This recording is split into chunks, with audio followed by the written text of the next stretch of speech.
Hello बच्चों। बच्चों आज हम लोग अपने चैप्टर नंबर 2 के लेक्चर नंबर 11 में आ गए हैं। और लेक्चर नंबर 10 में हमारे टॉपिक कैपेसिटेंस के टॉपिक चल रहे हैं इनमें। और लेक्चर नंबर 2 में हमने लेक्चर नंबर 10 में हमने दो टॉपिक किए थे। एक टॉपिक किया था capacitance of a parallel plate capacitor with dielectric medium, जो बहुत इंपॉर्टेंट टॉपिक है बच्चों, उसकी बहुत प्रैक्टिस करिए, है ना। बहुत पूछे जाता है ये टॉपिक बोर्ड में। और उसके बाद हमने किया था combination of capacitor, series and parallel combination. और मैंने कहा था देखो, combination of capacitor topic numerical based topic है। कैपेसिटेंस के most of the numerical series and parallel combination पे बेस्ड होते हैं। ठीक बच्चों, तो आज हम लोग आगे के टॉपिक कंटिन्यू कर रहे हैं कैपेसिटेंस के। तो आज का बच्चों हमारा पहला टॉपिक है energy stored in a capacitor. ये भी बहुत अच्छा टॉपिक है बच्चों। ये टॉपिक बहुत बार बोर्ड में आ चुका है। एक टॉपिक काफी पूछा जाता है बोर्ड में। क्या पूछा जाता है कि एनर्जी स्टोर्ड कैपेसिटर में कितनी एनर्जी स्टोर होती है, इसका एक्सप्रेशन बता दीजिए। और एनर्जी डेंसिटी के बारे में पूछा जाता है। ठीक है, इस पे बेस कंसेप्चुअल क्वेश्चन भी काफी पूछे जाते हैं। तो आज हम लोग स्टार्ट कर रहे हैं बच्चों energy stored in a capacitor. आज का हमारा टॉपिक है energy stored in a capacitor. Energy stored in a capacitor, इसके लिए एक फॉर्मूला ड्राइव करेंगे। इन अ कैपेसिटर, पहली बात ये समझने आपने कि एक कैपेसिटर में एनर्जी कैसे स्टोर होती है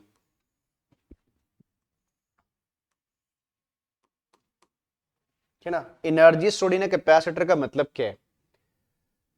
ठीक है, तो हमने इस कैपेसिटेंस के स्टार्टिंग में हमने पढ़ा था कि कैपेसिटर एक डिवाइस है जो क्या स्टोर करता है अपने अंदर, इलेक्ट्रिक चार्ज। और इलेक्ट्रिक चार्ज की एनर्जी को इलेक्ट्रिक एनर्जी कहते हैं।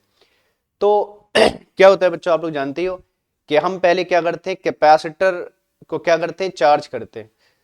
तो एक कैपेसिटर को चार्ज करने के लिए हमें क्या करना पड़ता है, वर्क करना पड़ता है।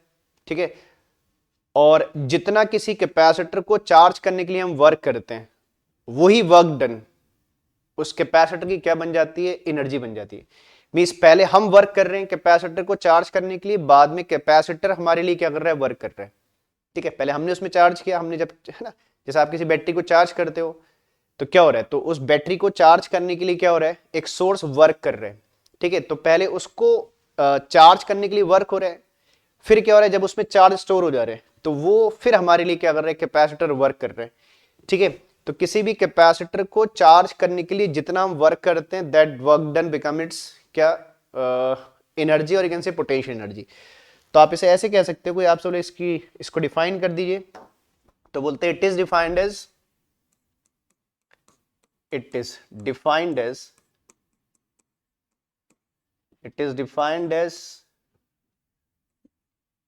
Work done in charging a capacitor. Work done in charging a capacitor.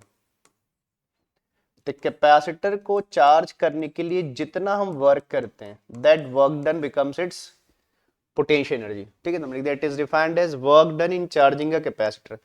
ठीक है, तो आपने कैपेसिटर को चार्ज करने में कितना वर्क होता है, वो वर्क कैलकुलेट करना है बच्चों, और उसी वर्क डन को लास्ट में किसके बराबर बोल देना है, पोटेंशियल एनर्जी, एनर्जी के बराबर बोल देना है।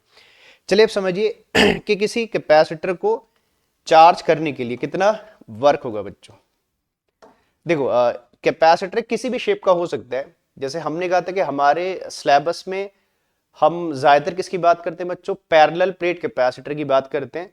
लेकिन ये जो फॉर्मूला हम ड्राइव कर रहे हैं, ये किसी भी कैपेसिटर के लिए अप्लाई होता है, चाहे वो स्फेरिकल हो, चाहे वो पैरेलल प्लेट कैपेसिटर हो, सिलिंड्रिकल कैपेसिटर हो। तो एक जनरल एक्सप्रेशन है। हाँ, हम ज्यादातर मोस्टली क्या पढ़ते हैं, पैरेलल प्लेट कैपेसिटर हमारे सिलेबस में, तो हम उसकी ज्यादा बात करते हैं। बाकी जनरल फॉर्मूला किसी के लिए भी एप्लीकेबल है। ठीक है, तो आप समझिए कि किसी कैपेसिटर को चार्ज करने के लिए हमें कितना वर्क करना पड़ेगा, और वही वर्क डन क्या बन जाएगी, उसकी पोटेंशियल एनर्जी, एनर्जी बन जाएगी। तो मान लेते हैं कि हमारे पास एक कैपेसिटर है। ठीक बच्चों, मैंने कहा कैपेसिटर किसी भी शेप का हो सकता है। चलिए मैं ऐसे मान लेता हूं, मान लीजिए कैपेसिटर है, उसकी कैपेसिटेंस कितनी है बच्चों, सी उसकी क्या कैपेसिटेंस है। और उसने इनिशियली कुछ चार्ज कैरी किया है। मान लीजिए उसने कितना चार्ज कैरी किया, क्यू चार्ज कैरी किया। अब आप बोलोगे कि भाई हमने इनिशियली चार्ज क्यों अज्यूम किया। हम तो बोल रहे थे कि चार्ज इसको देंगे और चार्ज देने में वर्क डन निकालेंगे, और चार्ज तो हमने पहले से लेट कर लिया। तो मैंने चार्ज क्यों लेट किया बच्चों? अगर मैं चार्ज को 0 लेट करूंगा तो क्या प्रॉब्लम हो जाएगी? तो सुनो बच्चों, भाई आप लोग जानते हो कि वर्क डन, इलेक्ट्रोस्टैट में वर्क डन कैसे निकालते हैं बच्चों? वर्क डन होता है पोटेंशियल इनटू चार्ज, है ना। इलेक्ट्रोस्टैट में वर्क डन कैसे निकालते हैं? पोटेंशियल इनटू चार्ज, जानते हैं बच्चों। तो वर्क डन किसके बराबर होता है? पोटेंशियल इनटू चार्ज के बराबर होता है, ठीक है ना। तो मींस अगर मैं किसी कैपेसिटर को चार्ज करने के लिए वर्क डन निकाल रहा हूं, तो मुझे उस कैपेसिटर का क्या चाहिए? पोटेंशियल चाहिए, और फिर उस चार्ज से मल्टीप्लाई करना है जितना चार्ज आप उसको दे रहे हो। अब बात आई कि ठीक है, तो ये V किसका पोटेंशियल है बच्चों? किसी कैपेसिटर का पोटेंशियल है। और आप जानते हो किसी भी कैपेसिटर का जो पोटेंशियल होता है कितना होता है? V इक्वल टू कितना होता है बच्चों? Q बाई सी, है ना। V इक्वल टू कितना होता है? Q बाई सी, है ना। किसी भी कैपेसिटर का पोटेंशियल होता है V equal to Q by C. तो देखो बच्चों, अगर मैं इस कैपेसिटर में इनिशियल चार्ज 0 मान लूं, जैसे मैंने चार्ज Q माना है, अगर इस चार्ज को मैं 0 मान लूंगा, तो अगर मैं चार्ज को 0 अज्यूम करूंगा तो पोटेंशियल भी कितना हो जाएगा बच्चों? 0 हो जाएगा। No charge no potential.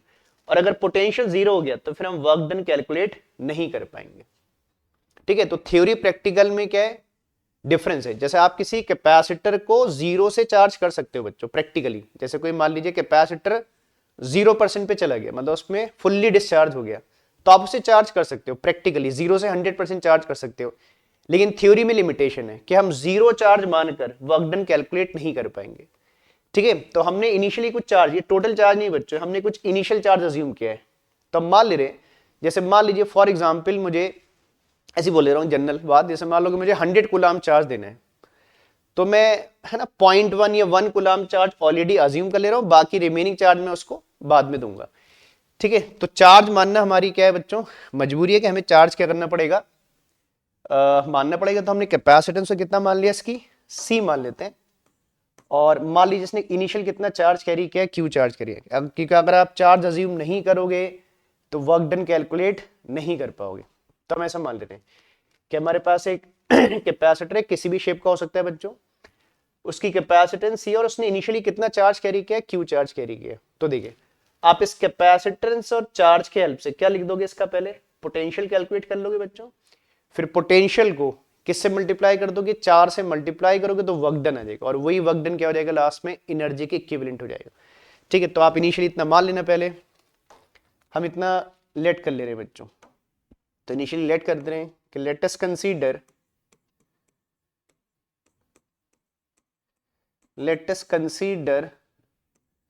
A capacitor of capacitance. मैं किसी का नाम नहीं ले रहा हूं बच्चों, किसी भी शेप का कैपेसिटर हो सकता है।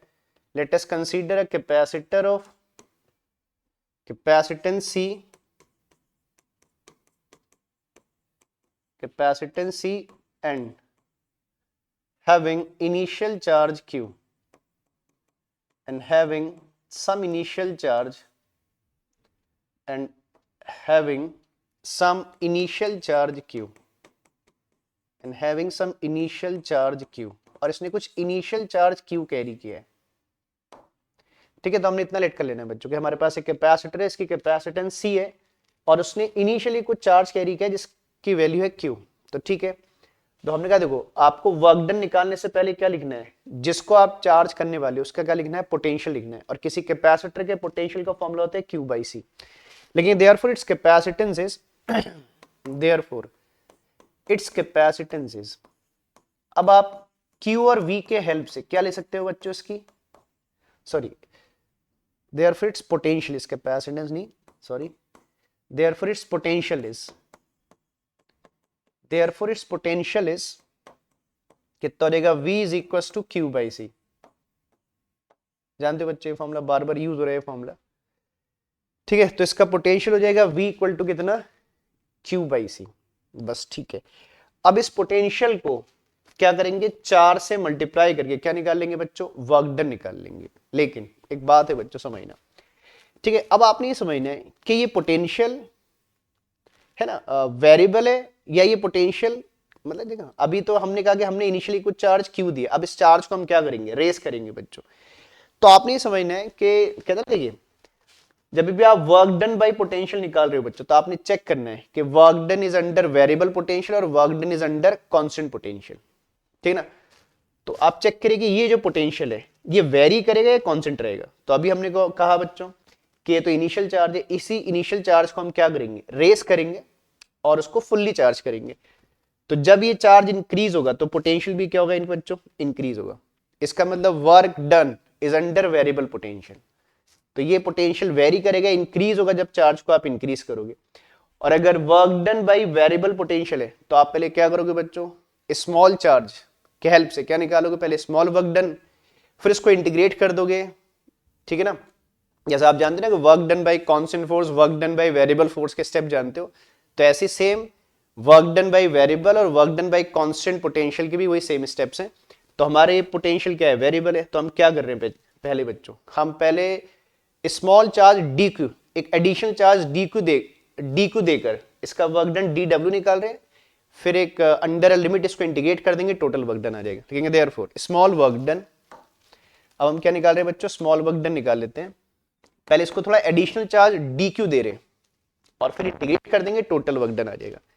लेकिन therefore small work done, therefore small work done, small work done in charging the capacitor, in charging the capacitor, in charging the capacitor through small charge dq is, through small charge dq is, through small charge dq is, तो work done D W हो जाएगा बच्चों, है ना, is D W. इस work done को हम D W लिख देते हैं बच्चों, डी डब्ल्यू, और कितना हो जाएगा, पोटेंशियल इनटू चार्ज। और कितना चार्ज दिया आपने इसको, डी क्यू अमाउंट चार्ज दिया बच्चों। अब पोटेंशियल की वैल्यू पुट कर दीजिएगा, कितना हो जाएगा, क्यू बाई सी इंटू कितना, डी क्यू, ठीक है। तो पहले आपने क्या किया, डी क्यू अमाउंट के हेल्प से स्मॉल वर्क डन कितना निकाल दिया बच्चों, डी डब्ल्यू। बस अब इसको क्या करेंगे, टोटल चार्ज देकर क्या निकालेंगे बच्चों, टोटल वर्क डन। और हम मान रहे कि चार्ज कितना दे रहे हैं इसको, 0 से कितना बच्चों, क्यू, ठीक है ना। पहले इस पे इनिशियली चार्ज 0 था, फिर हमने टोटल चार्ज रेस करके कितना कर दिया, इस पे क्यू कर दिया।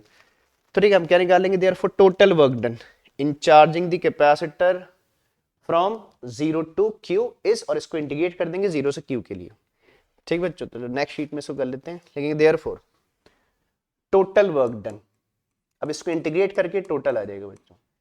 Therefore total work done in charging the capacitor, therefore total work done in charging the capacitor.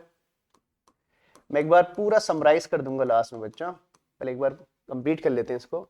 Therefore total work done in charging the capacitor from 0 to Q, from 0 to Q is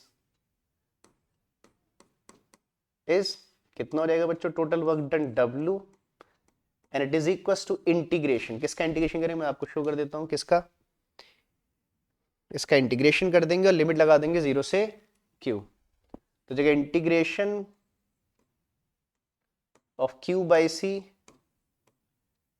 with respect to Q from 0 to Q, ठीक है। Check कर लो, देखो ये factor कितना था, Q by C into d Q, तो इसको हमने इंटीग्रेट कर दिया 0 से Q के लिए, बस, ठीक है बच्चों। सिंपल इंटीग्रेशन है, क्या करोगे, वैसी है ना, कैपेसिटेंस कांस्टेंट फैक्टर होता है, तो टेक इट आउटसाइड, है ना, सी को आप इंटीग्रेशन से बाहर ले जाओगे और किसको इंटीग्रेट करोगे, क्यू को इंटीग्रेट कर दोगे क्यू के रेस्पेक्ट में, तो क्यू इंटू डी क्यू, ठीक है ना। तो सिंपल इंटीग्रेशन है बच्चों, पॉलिनोमियल एक्स की पावर n वाला रूल लगा देंगे बच्चों, कितना रहेगा 1 बाई सी। अब इंटीग्रेट कर दोगे तो q की पावर कितनी है 1, और कितना होता है बच्चों, है ना, x की power n plus 1 upon n plus 1 rule लगा देंगे पॉलिनोमियल वाला, ओवर 1 प्लस 1, ठीक है ना बच्चों। देखो q की पावर कितनी है 1, तो क्या होता है पावर +1 और जो फैक्टर आप पावर में लिखते हो उसी फैक्टर से आप डिवाइड भी करते हो और बाहर से क्या शो कर दोगे 0 से q लिमिट शो कर दोगे। अब इसको सिंपल इंटीग्रेशन है, ये तो बहुत बेसिक इंटीग्रेशन है, क्लास 11 से आप कर रहे हो बच्चों। कितना हो रहेगा q² 0 से q। ठीक है, और किसी भी बाय वाले बच्चों को अगर इंटीग्रेशन डिफरेंशिएशन में कोई भी छोटी सी प्रॉब्लम है बच्चों, तो उसके लिए हमारे एक प्लेलिस्ट में चेक करना, एक मैथमेटिकल टूल्स का क्या बना है, एक प्लेलिस्ट है, इसमें 3-4 लेक्चर है, उन लेक्चर को देखिए अगर किसी को मैथमेटिकल है ना पार्ट में प्रॉब्लम है। उसमें हमने इंटीग्रेशन डिफरेंशिएशन जो भी मैथमेटिकल बेसिक बातें हैं जो फिजिक्स में काम आती है उसको डिस्कस किया है वहां पर, तो उसको चेक करिएगा। तो 1/c q² लिमिट 0 से q। बस अब क्या कर दोगे बच्चों, लिमिट लगा दोगे, अपर लिमिट माइनस क्या लोअर लिमिट। अब लिमिट पुट कर दीजिए। लिमिट किसकी जगह लगाएंगे बच्चों, स्मॉल q की जगह लगाएंगे। तो पहले अपर लिमिट लगाएंगे तो small q becomes capital Q, तो ये हो जाएगा q²/2, बाकी डिनोमिनेटर में 2 ऐसे ही रहेगा बच्चों, फिर माइनस, फिर क्या पुट कर दोगे लोअर लिमिट, तो 0/2 कितना रहेगा 0। ठीक है, तो आगे फाइनली हमारे कितना आ गया बच्चों q²/2c। तो ये वर्क डन फाइनली कितना आ गया W इज इक्वल टू, ये आ गया फाइनली बच्चों q²/2c। समझ रहे हैं? ठीक है, तो फाइनली सॉल्व कर इतना आ गया। फिर एक बार स्टेप बता दे रहा हूं बच्चों, जल्दी से एक बार स्टेप समझ लेते हैं, फिर ये चलो पहले इसको पूरा कंप्लीट कर लेते हैं, फिर मैं स्टार्टिंग से एक बार स्टेप आपको दोबारा समझा दूंगा, है ना, दोबारा एक्सप्लेन कर दूंगा। और हमने क्या बोला था बच्चों कि किसी भी कैपेसिटर को चार्ज करने के लिए जितना वर्क होता है वही वर्क क्या बन जाता है, उसकी एनर्जी बन जाती है। तो बोल देंगे this work done is stored in the capacitor as its energy. तो एक बात बोल देते हैं बच्चों कि this work done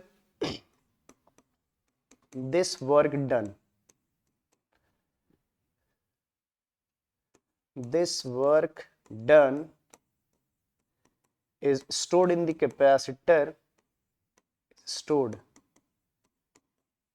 in the capacitor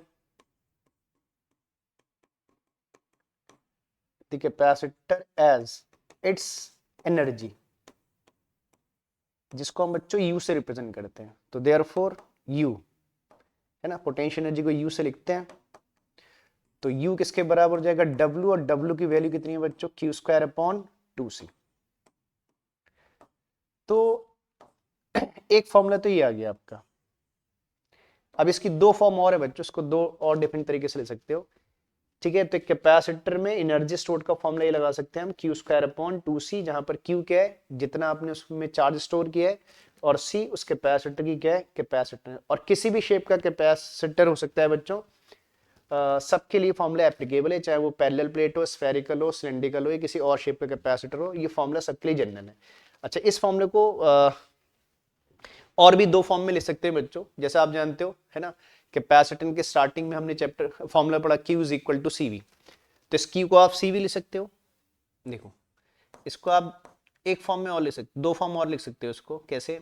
Q को आप क्या लिख दोगे बच्चों CV, है ना, Q can be written as CV। तो Q को आप CV लिख दोगे। अब देखो तो जाएगा CV का होल स्क्वायर अपॉन 2C। अब देखिए ऊपर बच्चों C का स्क्वायर आएगा, एक C नीचे भी है, तो C से C का क्या हो जाएगा स्क्वायर कैंसिल आउट हो जाएगा, V पे स्क्वायर रहेगा। तो एक फॉर्मूला ये भी बन जाएगा हाफ CV स्क्वायर। एक फॉर्म ये भी है बच्चों इसकी, एक फॉर्म और है बच्चों, है ना, एक फॉर्म ये भी हाफ CV स्क्वायर। ये फॉर्मूला भी बहुत आपका न्यूमेरिकल में अप्लाई होगा। इसकी सबसे ज्यादा फॉर्म यही यूज होती है बच्चों, हाफ CV स्क्वायर। अब एक तरीका और है बच्चों इसको लिखने का, लास्ट एक फॉर्म है, इसको एक तरीके से और लिख सकते हो। कैसे? ठीक है, तो इसी के साइड, इसी के नीचे बता देता हूँ बच्चों। देखो, इसको ऐसे भी लिख सकते हो हाफ, इसको ऐसे लिख दे बच्चों, मैं V स्क्वायर को V इंटू वी में ब्रेक कर देता हूँ। समझ रहे, ये V स्क्वायर था, मैंने V स्क्वायर को V इंटू वी में ब्रेक कर दिया, और एक V को C के साथ पेयर कर लिया। अब आप जानते हो Q इज इक्वल टू कितना होता है बच्चों CV, तो इस CV को आप क्या लिख दोगे Q, तो हो जाएगा हाफ Q इंटू V। तो एक फॉर्म और बन जाएगी बच्चों ना, इसी के साइड में लिख दे रहे इधर पर, नई शीट यूज नहीं कर रहे, छोटी सी एक बात है बस। तो ये एक फॉर्मूला और बन गया बच्चों, U इज इक्वल टू कितना, हाफ, है ना। ये इसी के आगे से लिख देते हैं, फिर आपके बहुत से पार्ट हो जाएंगे अंदर भाई। चलो इसी के आगे लिख देते हैं। तो इट इम्प्लाइज दैट, एक फॉर्मूला ये बन गया क्या, U is equal to half Q into V। तो इतनी फॉर्म है बच्चों, है ना। एनर्जी को आप इतनी तरीके से लिख सकते हो।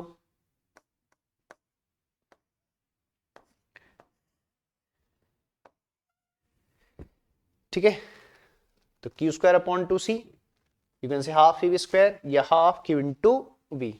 बाकी देखो हर फॉर्मूला याद रहे जरूरी नहीं है, कोई भी एक फॉर्म याद कर लीजिए। ज्यादातर फॉर्म जो यूज होती है न्यूमेरिकल में वो half C V square use होती है। बाकी अगर आपको कोई भी एक फॉर्मूला याद होगा तो Q is equal to C V से बाकी दो फॉर्म आप इंस्टेंटली बना लोगे बच्चों। ऐसा नहीं कि हर फॉर्म को याद करना है। तो एक बार मैं पूरा दोबारा से एक्सप्लेन कर देता हूँ बच्चों, ठीक है, फिर आप इसे नोट डाउन भी कर लेना। पहले दोबारा से एक्सप्लेन कर लेते हैं ना, इंपॉर्टेंट टॉपिक है, बहुत पूछा जाता है बोर्ड में, डायरेक्शन काफी बार आया। ठीक है, तो हमने कहा कि फिर से स्टार्टिंग से एक बार बता देते हैं। तो हमने कहा कि हमें क्या करना है, किसी कैपेसिटर में कितनी एनर्जी स्टोर होती है ये कैलकुलेट करना है। तो उसके लिए हमने कहा, क्या कहा बच्चों, कि किसी कैपेसिटर को चार्ज करने के लिए जितना हम वर्क करते हैं वही वर्क डन क्या बन जाती है, उसकी एनर्जी बन जाती है। ठीक है, तो आपने करना क्या है, किसी कैपेसिटर को चार्ज करने के लिए क्या निकालना है, वर्क निकालना है। और आप जानते हो बच्चों कि वर्क, इलेक्ट्रोस्टैट में वर्क डन कैसे निकालते हैं, वर्क का फॉर्मूला होता है पोटेंशियल इनटू चार्ज, है ना। इलेक्ट्रोस्टैट में मोस्ट ऑफ द केसेस में हम क्या निकालते हैं, वर्क निकालते हैं पोटेंशियल इनटू चार्ज। तो मीन सबसे पहले मुझे क्या चाहिए, उस कैपेसिटर का पोटेंशियल चाहिए जिसको मैं चार्ज करने जा रहा हूं। और आप जानते हो किसी भी कैपेसिटर का पोटेंशियल निकालने के लिए क्या चाहिए, कि उस कैपेसिटर में कितना चार्ज है और उसकी कैपेसिटेंस कितनी है। ठीक है, तो फिर मैंने कहा मुझे W के लिए V और Q चाहिए, और V के लिए क्या चाहिए, Q और C चाहिए। तो हमने क्या किया, उसके लिए कैपेसिटर अज्यूम कर लिया और उसकी कैपेसिटेंस को C मान लिया, और इनिशियल चार्ज, ये टोटल चार्ज नहीं है बच्चों, इसी चार्ज को हम बाद में रेस करेंगे। तो इनिशियल चार्ज हमने कितना मान लिया, Q, क्योंकि मैंने कहा अगर आप चार्ज लेट नहीं करोगे, चार्ज को जीरो मान लोगे तो पोटेंशियल जीरो, तो वर्क डन भी जीरो हो जाएगा। तो इनिशियल चार्ज मानना आपकी नेसेसिटी है, उसके बिना आप वर्क डन कैलकुलेट नहीं कर पाओगे। तो हमने कैपेसिटर मान लिया जिसकी कैपेसिटेंस C, और उसने इनिशियली कितना चार्ज कैरी किया है, Q चार्ज कैरी किया। बस इसी चार्ज को बाद में हम क्या करेंगे, रेस करेंगे। ठीक है बच्चों, तो हमने C और Q के हेल्प से क्या किया, पहले उसका पोटेंशियल लिख दिया V equal to Q by C। फिर हमने कहा देखो ये पोटेंशियल वेरी करेगा, क्योंकि जब हम चार्ज को रेस करेंगे तो चार्ज इंक्रीज होगा तो पोटेंशियल भी क्या होगा, इंक्रीज होगा। इसका मतलब work done under variable potential है। और आप जानते हो बच्चों, work done by variable potential या वेरिएबल फोर्स हो तो पहले आप स्मॉल वर्क डन निकालते हो, फिर इंटीग्रेट करके टोटल वर्क डन निकालते हो। तो हमने क्या किया, पहले इस पोटेंशियल को क्या किया, पहले dq चार्ज से क्या किया, मल्टीप्लाई किया, और स्मॉल वर्क डन dw निकाल लिया बच्चों पहले, क्योंकि वेरिएबल के स्टेप पे पहले स्मॉल फिर इंटीग्रेट करके टोटल। ठीक है, तो हमने क्या किया बच्चों, पहले इस कैपेसिटर को dq चार्ज दिया, पहले स्मॉल चार्ज, और उस dq चार्ज देने में हमने वर्क डन निकाल दिया, क्या, पोटेंशियल इनटू चार्ज, पोटेंशियल को q बाई c पुट कर दिया, और चार्ज तो आपने dq दिया था। बस ये स्मॉल वर्क डन आ गया।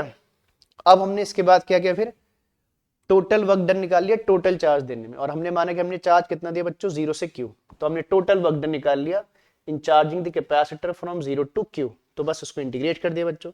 बाकी ये तो मैथमेटिकल प्रोसेस आप जानते हो, 11वीं क्लास से बहुत बार कर रहे हो। बस तो इसको इंटीग्रेट करके हमें क्या मिल गया, टोटल वर्क डन मिल गया बच्चों। और इसी टोटल वर्क डन को हमने क्या बोल दिया, कि ये कैपेसिटर में एज एनर्जी स्टोर हो गया। तो वर्क डन बिकम्स एनर्जी, और बस फिर उसको हमने दो और फॉर्म में लिख दिया बच्चों। ठीक है, बाकी स्टेप तो आपने देखे भी है, मैंने किए। ठीक है, तो आप इसे नोट कर लो बच्चों। अगला टॉपिक इसी टॉपिक पे बेस्ड है, तो आप इसे पहले नोट कर लीजिएगा। स्क्रीन को पॉज करके नोट करो बच्चों जल्दी से।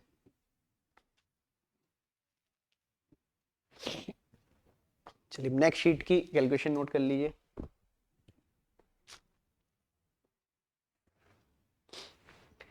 ठीक है, चलो अब अगला टॉपिक होता है एनर्जी डेंसिटी।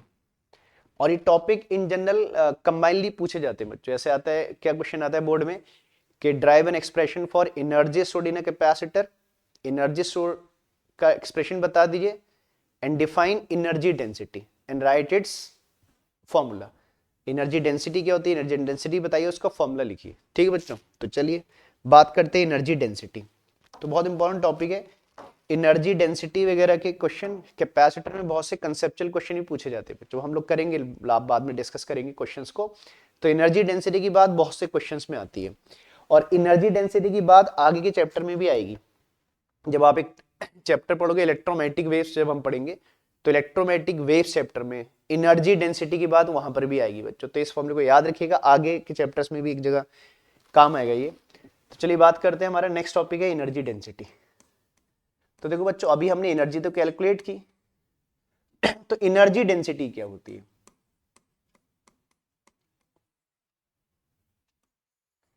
एनर्जी डेंसिटी ये क्या होती है? एनर्जी इसमें भी आ रहा है लेकिन आगे से डेंसिटी लिखी है। तो कहते हैं एनर्जी डेंसिटी, देखो हमने दो बात समझनी है बच्चों की, एनर्जी डेंसिटी को डिफाइन कैसे करेंगे और इसका फॉर्मूला कैसे ड्राइव करेंगे। मतलब डायरेक्शन क्या है, थोड़े 3-4 स्टेप्स है कि इसका फॉर्मूला कैसे बनाएंगे, ऐसे बोल लीजिए। तो एनर्जी डेंसिटी का मतलब क्या होता है? तो देखो अभी हमने क्या पढ़ा बच्चों, इससे पहले अभी जस्ट पहले क्या पढ़ा कि कैपेसिटर में क्या स्टोर होती है? एनर्जी स्टोर होती है, ठीक है ना। ये एनर्जी है ना कहां स्टोर होती है?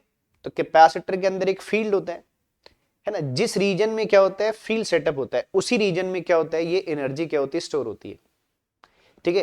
तो मींस आप ये कह सकते हो कि जो एनर्जी होती है वो इनसाइड द कैपेसिटर क्या होती है स्टोर होती है, ठीक है।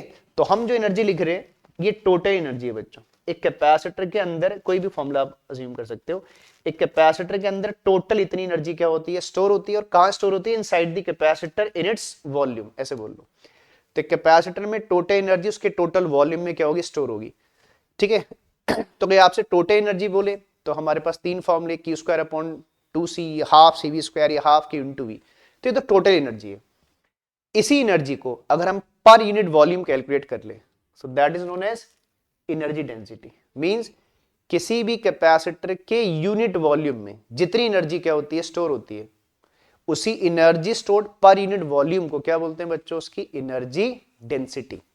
मैं किसी कैपेसिटर का नाम नहीं ले रहा हूं, वो किसी भी शेप का कैपेसिटर होता है, ये सबके लिए जनरल बात है, ठीक है।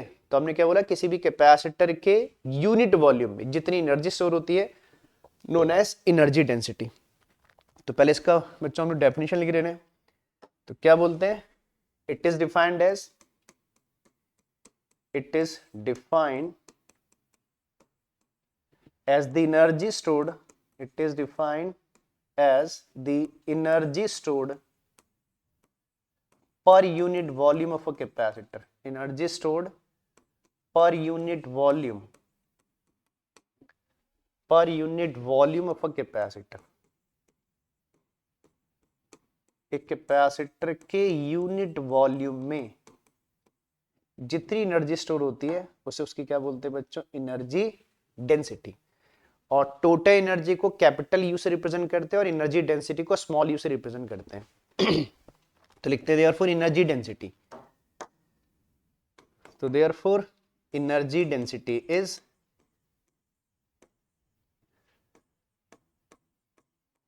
एनर्जी डेंसिटी इज, जैसे मैंने कहा इसको स्मॉल यू से रिप्रेजेंट करते हैं बच्चों, स्मॉल यू, और ये क्या होता है? Total energy upon total volume. Capital U हम टोटल एनर्जी के लिए यूज कर रहे हैं बच्चों, total energy upon total volume,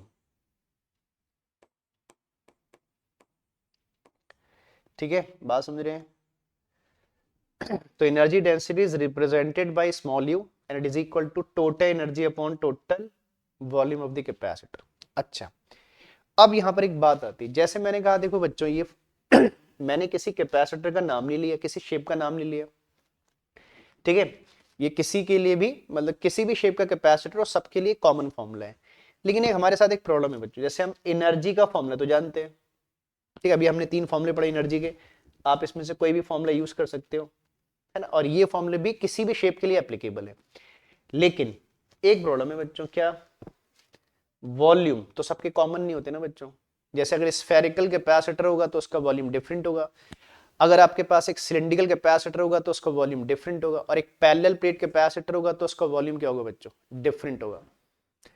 तो फिर जब वॉल्यूम की बात आएगी तो फिर आपने शेप मानना पड़ेगा बच्चों, क्योंकि बिना शेप माने आप वॉल्यूम नहीं लिख पाओगे ना भाई। एनर्जी के लिए तो कोई शेप की रिक्वायरमेंट नहीं है, एनर्जी सबके लिए कॉमन है, लेकिन वॉल्यूम तो सबके डिफरेंट है।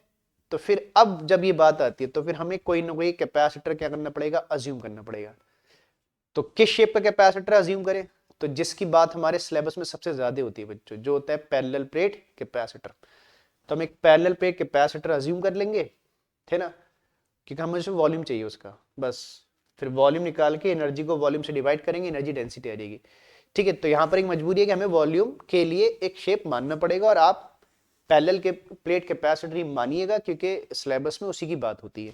तो चलिए मैं इसके लिए पैरेलल प्लेट कैपेसिटर अज्यूम कर लेता हूँ बच्चों। तो मान लीजिए मेरे पास एक, जो हम पीछे से, है ना, पढ़ते आ रहे बच्चों, तो मान लीजिए एक पैरेलल प्लेट कैपेसिटर है ना, उसकी दो प्लेट है पी एंड क्यू। जैसे पी मान लीजिए पॉजिटिवली चार्ज है प्लेट है, तो ये तो हमने बच्चों डायरेक्शंस भी कर लिए, सब बात आप जानते हो अच्छे तरीके से अब, है ना। ठीक, तो मान लीजिए एक पैरेलल प्लेट कैपेसिटर है, उसकी दो प्लेट हैं oppositely charge P and Q. और फिर कुछ फैक्टर और हमको चाहिए बच्चों, क्या चाहिए, प्लेट के बीच का सेपरेशन मान लेते हैं। और जो हम मानते आ रहे हैं बच्चों, स्टैंडर्ड है, इसी को फॉलो करिएगा। हमेशा हमने कैपेसिटर की प्लेट के बीच का सेपरेशन डी माना है, तो डी ही मानिएगा। और मान लेते हैं इन प्लेट की सरफेस चार्ज डेंसिटी सिग्मा, और प्लेट एरिया कितना है ए, जैसे आप पीछे के डायरेक्शन में करते हैं बच्चों। और आप जानते हैं इन प्लेट के बीच में इलेक्ट्रिक फील्ड होगा, पॉजिटिव से नेगेटिव की तरफ कितना होता है, सिग्मा बाई एप्सिलॉन नॉट। ठीक है, तो मैंने एक पैरेलल प्लेट कैपेसिटर अज्यूम कर लिया है ना, जो भी डेटा रिक्वायर्ड था मैंने वो डेटा भी क्या कर लिया बच्चों, अज्यूम कर लिया। और ये किस लिए अज्यूम किया, कि मुझे इसका वॉल्यूम चाहिए। अब ठीक है बच्चों, अब इसको प्रोसीड कर लो आगे फिर। अब देखो बच्चों, तो हमारे पास एनर्जी स्टोर के तीन फॉर्मूले हैं, जो भी सूटेबल आपको लगे वो फॉर्मूला आप लगा सकते हो। चलो हमें लगता है कि यहाँ पर ज्यादा सूटेबल फॉर्मूला है हाफ सी वी स्क्वायर, ये फॉर्मूला हमको इस केस में सूट करेगा, तो हम ये लगा देते हैं। ठीक है, बाकी आपको कोई सूटेबल लगे तो आप अपने हिसाब से अपना फॉर्मूला लगा लीजिएगा, लेकिन ज्यादा suitable half C V square माना जाता है, तो हम हाफ सी वी स्क्वायर लगा रहे हैं। ठीक है, तो एनर्जी तो गई हाफ सी वी स्क्वायर। अब चाहिए मुझे इसका क्या, वॉल्यूम चाहिए बच्चों, ठीक ना, क्या चीज का वॉल्यूम चाहिए। ये दो प्लेट है ना बच्चों, और मान जैसे ना, ये जैसे ऐसे दो प्लेट, जैसे आपके रूम की दो अपोजिट वॉल, कोई भी मान लीजिए रूम में दो अपोजिट वॉल्स होंगी। ठीक है, तो इन प्लेट के बीच में जो स्पेस होगा बच्चों, है ना, जैसे दो प्लेट के बीच में से रूम के बीच में आपका स्पेस है, किस शेप में होगा बच्चों, क्यूबॉइड शेप में होगा ना, क्यूब या क्यूबॉइड शेप में होगा। आपका अपना रूम देख लीजिए, जिस रूम में आप होगे, तो ठीक है। और एक क्यूबॉइड का वॉल्यूम कितना होता है, ये क्यूब का वॉल्यूम होता है length into breadth into height, LBH. अगर आप क्यूब बोलो, सॉरी क्यूबॉइड बोलो तो एलबीएच होता है, और क्यूब बोलो तो साइड का क्यूब होता है। तो आपको चाहिए लेंथ ब्रेथ एंड हाइट के डायमेंशन। तो देखो बच्चों, ये एक है, ये प्लेट का एरिया, ऐसे मान लो मेरे हाथ को प्लेट मान लीजिए, तो प्लेट के एरिया में दो डायमेंशन आते हैं ना बच्चों, मान लो हाइट और लेंथ, ये जो मान लो इसको हाइट मान लो, ब्रेथ मान लो, जो कहते हो। मान लो ये रूम ऐसे वॉल है, तो ये हाइट हो गई, और ये क्या हो गई, मान लो ब्रेथ हो गई, और डी क्या हो गया बच्चों, लेंथ हो गई। ठीक है, तो कहते हैं ना, ऐसे मान लो आप एक रूम में बैठे हो, तो आप एक रूम का अपने वॉल्यूम निकालना चाहते हो, तो किसी भी मतलब आपके रूम की कोई भी एक वॉल का एरिया ले लीजिए, और उस वॉल के अपोजिट जो वॉल है, उन दो वॉल के बीच के डिस्टेंस को क्या कर दीजिए, मल्टीप्लाई कर दीजिए। तो एरिया, किसी भी एक वॉल का एरिया और उसके सामने वाली वॉल के बीच के डिस्टेंस को मल्टीप्लाई कर देंगे, तो आपके रूम का वॉल्यूम आ जाएगा। या मान लो आपने रूफ का एरिया निकाल लिया, आपका रूफ होगी, और रूफ के अपोजिट फ्लोर हुआ, तो रूफ का एरिया और रूफ और फ्लोर के बीच के distance gives the volume of that room ना। तो ये भी कुछ ऐसा ही है बच्चों। तो A into D becomes the क्या, वॉल्यूम। तो यहां पर हमारा वॉल्यूम हो जाएगा A into D, area into distance between the plate, मतलब area of any plate into distance between the plates. तो this is A into D, है ना। इसको थोड़ा फर्दर सॉल्व करेंगे। देखो हमने कहा था ये फॉर्मूला जो लास्ट में आएगा वो जनरल फॉर्मूला होगा, जो सबके लिए एप्लीकेबल होगा। अगर हम यहां छोड़ देंगे बच्चों, तो जस्टिफाइड नहीं होगी ना बात। फिर आपका एरिया और डी हर जगह नहीं होगा ना, आपका स्फीयर में ए और डी वॉल्यूम नहीं होगा, सिलेंडर में ए और डी वॉल्यूम नहीं होगा। तो इसको जनरलाइज करेंगे, जब तक सॉल्व करेंगे जब तक ये फॉर्मूला जनरल ना हो जाए, सेम फॉर ऑल ना हो जाए। तो इसके लिए काम करते हैं बच्चों, समझना बच्चों, कैलकुलेशन के स्टेप समझना। हाफ को मैंने ऐसे किनारे लिख दिया। ये सी क्या है बच्चों, कैपेसिटेंस। और आप जानते हैं पैरेलल प्लेट कैपेसिटर की कैपेसिटेंस, जब उसके प्लेट के बीच में कोई मीडियम नहीं होता है, मतलब एयर होती है, तो जानते हैं कितना होता है, epsilon not a upon D. हम सबसे बेसिक वाला केस लगा रहे हैं, विदाउट एनी मीडियम वाला बच्चा। ठीक है, समझना मैंने क्या किया, हाफ को किनारे से लिख दिया, सी को ब्रेक कर दिया, epsilon not a upon D, बाकी फैक्टर क्या है बच्चों, वी स्क्वायर बचा और एडी बचा, इसको किनारे से लिख दीजिए, वी स्क्वायर बाई एडी। ठीक है, देखिए बाकी सब फैक्टर ऐसे ही, बस सी को ब्रेक किया हमने, epsilon not a upon D. अब देखो बच्चों समझना, कुछ फैक्टर कैंसिल हो रहे हैं, ए से कैंसिल आउट हो जाएगा देखो, और वी से सॉरी ए से कैंसिल हो जाएगा, बाकी डी का क्या हो जाएगा, स्क्वायर हो जाएगा, D into D D square. तो ऐसा आ जाएगा कुछ, देखो ये हो जाएगा बच्चों हाफ एप्सिलॉन नॉट, देखो ऊपर आपका वी स्क्वायर, नीचे क्या आ जाएगा डी स्क्वायर, तो इसको वी बाई डी लिख दे बच्चों, तो वी बाई डी का होल स्क्वायर। ठीक है, देख लीजिए ए से कैंसिल हो गया, नीचे डी स्क्वायर हो गया, ऊपर वी स्क्वायर है, तो मैंने वी बाई डी का होल स्क्वायर लिख दिया। ठीक है ना, और v बाई डी क्या होता है बच्चों, एक रिलेशन पढ़ते हैं ना, electric field is negative gradient of potential. तो v बाई डी किसके बराबर होता है बच्चों, इन दो प्लेट के बीच में जो क्या है इलेक्ट्रिक फील्ड है। जैसे आपने देखो इस चैप्टर में आप लोग पोटेंशियल डिफरेंस को क्या लिख देते हैं, v equal to E into D लिखते आए ना पीछे जो हमने डायरेक्शंस किए, तो हम v को क्या लिख रहे थे, ई इंटू डी, तो v बाई डी कितना रहेगा, तो v बाई डी ई के बराबर हो जाएगा। ठीक है ना, इस चैप्टर में हमने पीछे बहुत जगह लिखा है बच्चों ऐसा। ठीक है, तो v by D is equal to क्या, इलेक्ट्रिक फील्ड। ठीक है, तो हो गया हाफ एप्सिलॉन नॉट इनटू कितना बच्चों, ई स्क्वायर, तो दिस इज एनर्जी डेंसिटी। और देखो ये जो फॉर्मूला है बच्चों, अब जनरल फॉर्मूला हो गया, ये आप किसी भी शेप के कैपेसिटर के लिए अप्लाई कर सकते हो। क्यों, एप्सिलॉन नॉट परमिटिविटी कांस्टेंट है, और इलेक्ट्रिक फील्ड, तो हर किसी कैपेसिटर में दो अपोजिटली चार्ज सरफेस होती है, इलेक्ट्रिक फील्ड आपका स्फेरिकल में भी होगा, सिलिंड्रिकल में भी होगा, पैरेलल प्लेट में भी होगा, तो आपको इलेक्ट्रिक फील्ड चाहिए बस। ठीक है, तो मींस जिस कैपेसिटर की एनर्जी डेंसिटी आप निकाल रहे हो, उस कैपेसिटर के अंदर कितना फील्ड है वो आपको चाहिए, बाकी तो एक कांस्टेंट फैक्टर है बच्चों, तो इलेक्ट्रिक फील्ड के हेल्प से आप क्या निकाल सकते हो, energy density. So this is called energy density, energy stored per unit volume of a capacitor. ठीक है, तो एनर्जी का और ये एक्सप्रेशन है ना, बहुत बार बोर्ड में पूछा गया है ना, कंबाइन आते हैं एनर्जी डेंसिटी एनर्जी दोनों एक साथ पूछे जाते हैं। ठीक है, अलग से भी आ सकते हैं, मिक्स फॉर्म में ज्यादा पूछे जाते हैं। ठीक बच्चों, तो इसको भी नोट कर लीजिए, समझ गए आप लोग है ना। चलिए इसको नोट कर लीजिएगा, इसको भी।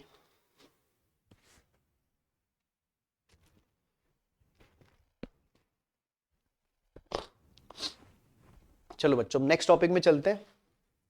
अब हमारे इस चैप्टर के एंडिंग के टॉपिक आ गए, हमारी थ्योरी कंप्लीट होने वाली है ऑलमोस्ट इस चैप्टर की। अब एक अच्छा टॉपिक है बच्चों कॉमन पोटेंशियल, एक अच्छा टॉपिक होता है कॉमन पोटेंशियल, है ना। इस पे न्यूमेरिकल भी पूछे जाते हैं, थ्योरी में भी काफी बार ये पूछा गया है। तो समझिए कॉमन पोटेंशियल क्या होता है, और उसी पे based next topic, last topic उसी पे बेस्ड होता है बच्चों हमारा। तो बात करते हैं कॉमन पोटेंशियल क्या होता है। कॉमन पोटेंशियल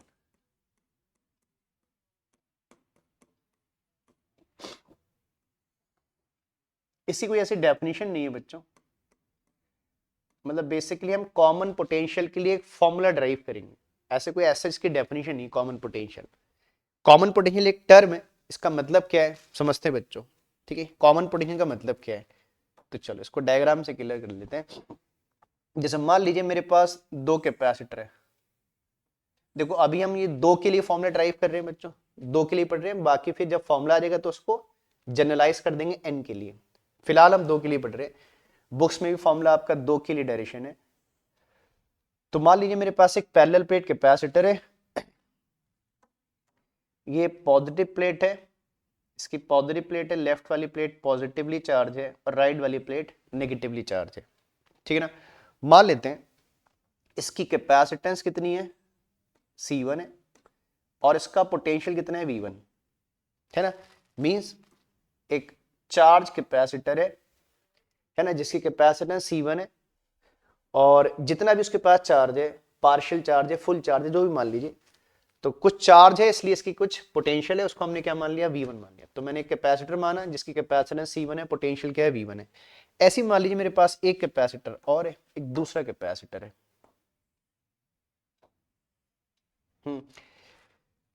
इसमें भी ये पॉजिटिव प्लेट है, ये क्या प्लेट है, इसकी नेगेटिव प्लेट है। इस कैपेसिटर की कैपेसिटेंस मान लेते कितनी है, C2 है, और पोटेंशियल क्या है, V2 है। ये भी एक चार्ज कैपेसिटर है जिसका पोटेंशियल क्या है, V2 है बच्चों। तो मेरे पास दो इंडिविजुअल कैपेसिटर है जिनकी कैपेसिटेंस भी डिफरेंट है और पोटेंशियल भी इनिशियली क्या है, डिफरेंट है। ठीक है, अब मैं ये चाहता हूं कि कुछ ऐसा करूं, देखो ना बच्चों, जैसे भी पोटेंशियल डिफरेंट है, हमारा टॉपिक क्या है, कॉमन पोटेंशियल। अब हम ये चाहते हैं कि कुछ ऐसा करें जिससे इनका पोटेंशियल क्या हो जाए बच्चों, सेम हो जाए या कॉमन हो जाए। हम क्या चाह रहे हैं कि इन दो कैपेसिटर को क्या ऐसा करें इन दो कैपेसिटर के साथ कि जिससे इनका पोटेंशियल क्या हो जाए, कॉमन हो जाए। तो उसके लिए आपको इन दो कैपेसिटर को आपस में क्या करना पड़ेगा बच्चों, कनेक्ट करना पड़ेगा। अब कनेक्ट करने के दो तरीके हैं, या तो मैं सीरीज में कनेक्ट करूंगा या फिर किस में कनेक्ट करूंगा बच्चों, पैरेलल में कनेक्ट करूंगा। तो आप जानते हो बच्चों कि पोटेंशियल कॉमन किस में होता है, तो पोटेंशियल कॉमन कब होगा, जब आप दो कैपेसिटर को पैरेलल में कनेक्ट करोगे। पैरेलल कॉम्बिनेशन में पोटेंशियल क्या होता है, दो कैपेसिटर में सेम रहता है। ठीक है ना, तो मैं क्या करूंगा, इन दो कैपेसिटर का पोटेंशियल मुझे सेम चाहिए, सेम पोटेंशियल के लिए मुझे इन्हें क्या करना है, पैरेलल में कनेक्ट करना है। और पैरेलल के लिए हमने लास्ट, इससे पहले जो हमने लेक्चर किया बच्चों, उसमें पैरेलल सीरीज एंड पैरेलल की कंडीशन मैंने बताई थी। कहा था कि सीरीज के लिए ऑल्टरनेट प्लेट कनेक्ट होंगी, पॉजिटिव नेगेटिव, नेगेटिव पॉजिटिव से कनेक्टेड होगा तो सीरीज कॉम्बिनेशन है। अगर पॉजिटिव प्लेट पॉजिटिव से कनेक्टेड है और नेगेटिव प्लेट नेगेटिव से कनेक्टेड है तो कैसा कॉम्बिनेशन होता है, पैरेलल। तो मुझे तो इनको किस में जोड़ना है, क्योंकि मैं पोटेंशियल को कॉमन करना चाह रहा हूं, तो मैं इनको पैरेलल में कनेक्ट करूंगा। और पैरेलल के लिए कंडीशन है कि पॉजिटिव प्लेट को पॉजिटिव से कनेक्ट करोगे और नेगेटिव प्लेट को नेगेटिव से कनेक्ट करोगे। तो उसके लिए मैं क्या करता हूं बच्चों, दो कंडक्टिंग वायर्स लेता हूं, है नहीं, आप दो कंडक्टिंग, जैसे मान लो कॉपर, एल्यूमिनियम, जो भी आप वायर लोगे, हम दो कंडक्टिंग वायर लेंगे। एक वायर के हेल्प से पॉजिटिव प्लेट को पॉजिटिव से कनेक्ट कर देंगे और एक वायर के हेल्प से नेगेटिव प्लेट को नेगेटिव से कनेक्ट कर देंगे। ठीक है ना, तो मुझे पैरेलल में कनेक्ट करना था, तो उसके लिए क्या किया मैंने, दो कंडक्टिंग वायर लिए, पॉजिटिव प्लेट को पॉजिटिव से जोड़ दिया और नेगेटिव प्लेट को, वायर कंडक्टिंग होनी चाहिए बच्चों, ठीक है, और नेगेटिव प्लेट को आपने किससे कनेक्ट कर दिया बच्चों, नेगेटिव से कनेक्ट कर दिया। बात समझ रहे हैं, ठीक है। अब पोटेंशियल कॉमन कैसे होगा, बात यही कि पोटेंशियल कॉमन होगा कैसे और फिर निकालेंगे कैसे। तो क्या होगा बच्चों, जब आप इनको पैरेलल में कनेक्ट करोगे, ठीक है, ये हमने चैप्टर 1 में भी बेस न्यूमेरिकल भी किए हैं बच्चों, कि दो चीजों को टच करने से या कांटेक्ट मिलाने से क्या होता है। ठीक है, तो डायरेक्टली आपने टच नहीं किया लेकिन वायर के थ्रू इनको क्या कर दिया, कनेक्ट कर दिया। ठीक है, तो मान लीजिए किसी इसमें से किसी कैपेसिटर का पोटेंशियल हाई है और एक किसी कैपेसिटर का पोटेंशियल लो है। जैसे मान लो ऊपर वाला हाई पोटेंशियल पर है, नीचे वाला किस पर है, लो पोटेंशियल पर है। तो जब भी आप किसी हाई पोटेंशियल बॉडी को किसी लो पोटेंशियल बॉडी से क्या करते हो, कनेक्ट करोगे, तो चार्ज हमेशा हाई पोटेंशियल बॉडी से कहां जाएगा, लो पोटेंशियल बॉडी पे जाएगा।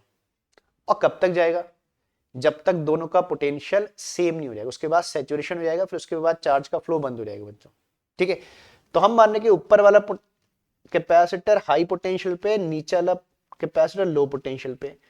तो इस हाई पोटेंशियल कैपेसिटर से लो पोटेंशियल कैपेसिटर पे क्या करेगा, चार्ज फ्लो करेगा। किसके थ्रू फ्लो करेगा बच्चों, चार्ज इन कंडक्टिंग वायर के थ्रू फ्लो करेगा, करेगा ना। तो इन कंडक्टिंग वायर के थ्रू क्या फ्लो कर जाएगा, आपका चार्ज फ्लो कर जाएगा। और कब तक चार्ज फ्लो करेगा, जब तक दोनों का पोटेंशियल कॉमन नहीं हो जाएगा।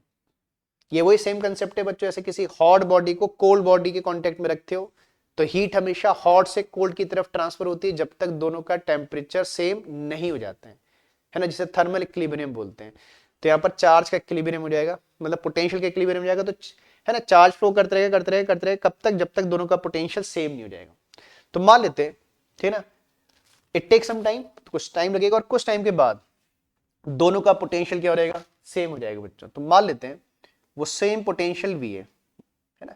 तो कनेक्ट करने के बाद मान लीजिए इसका पोटेंशियल भी कितना हो गया V और इसका पोटेंशियल भी क्या हो गया V। ठीक है, तो इस तरीके से पोटेंशियल कॉमन हो जाएगा और ये कॉमन पोटेंशियल मुझे क्या करना है बच्चों, कैलकुलेट करना है। तो पोटेंशियल कॉमन कैसे हुआ समझ गए बच्चों। तो अगर आपने दो, फिर बार से बोला, मैंने कहा क्या बोला कि किन्हीं भी दो कैपेसिटर के अगर पोटेंशियल डिफरेंट है और आप उनके पोटेंशियल को सेम करना चाहते हो तो उनको कनेक्ट करना पड़ेगा, कैसे, पैरेलल में कनेक्ट करना पड़ेगा। तो पॉजिटिव प्लेट को पॉजिटिव से और नेगेटिव प्लेट को हम नेगेटिव से कनेक्ट कर देंगे। जब आप कनेक्ट करोगे तो हाई पोटेंशियल कैपेसिटर से चार्ज लो पोटेंशियल कैपेसिटर में फ्लो करेगा, कब तक, जब तक दोनों का पोटेंशियल कॉमन नहीं हो जाए, उसके बाद सैचुरेशन हो जाएगा। ठीक है, उसके बाद और ज्यादा चार्ज फ्लो नहीं करेगा, चार्ज का फ्लो बंद हो जाएगा और उस कॉमन पोटेंशियल को मैंने V मान लिया। ठीक है, तो इस तरीके से आप किसी मतलब दो कैपेसिटर के पोटेंशियल को कॉमन कर सकते हो। अब बात है कि हम ये पोटेंशियल कैलकुलेट कैसे करेंगे बच्चों। मुझे क्या करना है, पोटेंशियल को कैलकुलेट करना है। तो इसमें हम लगाएंगे बच्चों कंजर्वेशन ऑफ चार्ज। इसमें क्या कंसेप्ट लगाएंगे, कंजर्वेशन ऑफ चार्ज। कहते हैं ना कि charge can neither be created not destroy, it transfer from one body to another या वन कंडक्टर टू अनदर, जो बोल लीजिए। ठीक है, तो देखो बच्चों, हमारा चार्ज क्या था, सिस्टम के अंदर ही रहा। बस क्या हुआ, एक हाई वाले ने थोड़ा चार्ज किसको दे दिया, लो वाले को दे दिया, शेयर कर दिया चार्ज को। इसे शेयरिंग भी कहते हैं बच्चों। तो देखिए, तो इसका अंदर जो चार्ज कनेक्ट करने से पहले था इन दोनों को, वही चार्ज कनेक्ट करने के बाद होगा। अच्छा, कोई आपसे बोले कनेक्ट करने से पहले कितना चार्ज था, तो ऊपर वाले कैपेसिटर में कितना चार्ज था बच्चों, Q इक्वल टू CV होता है, जानते हो। तो इसमें कितना चार्ज था, C1V1। इस पे कितना चार्ज था बच्चों, C2V2, बिफोर कनेक्टिंग देम, हाँ, कनेक्ट करने से पहले। तो टोटल चार्ज कितना हुआ, C1V1 प्लस C2V2। ये चार्ज था टोटल सिस्टम में जब हमने इनको कनेक्ट नहीं किया था। अब कनेक्ट करने के बाद एक चेंज आ गया बच्चों। पहले देखो इसका पोटेंशियल V1 था, अब कितना पोटेंशियल हो गया, इसका V हो गया। इसका पोटेंशियल पहले V2 था, अब पोटेंशियल V हो गया। तो कनेक्ट करने के बाद पहले वाले में कितना चार्ज है बच्चों, C1V, और दूसरे में कितना चार्ज है, C2V। बस, ठीक है। तो हम टोटल चार्ज बिफोर शेयरिंग निकालेंगे, शेयरिंग भी बोलते हैं, बिफोर कनेक्टिंग देम भी बोल सकते हैं, और टोटल चार्ज आफ्टर शेयरिंग निकालेंगे। दोनों को क्या कर देंगे, इक्वेट कर देंगे। तो क्या मिल जाएगा आपको बच्चों, इनका कॉमन पोटेंशियल V मिल जाएगा। मेरी बात समझ गए होंगे सब लोग। ठीक है, चलिए अब इसको हम लोग लिख लेते हैं मेरी बातों को बच्चों। तो सबसे पहले हम दो कैपेसिटर कंसीडर कर लेते हैं बच्चों। तो ऐसे बोल लेते हैं, ऐसे बोल लेते हैं कि let us consider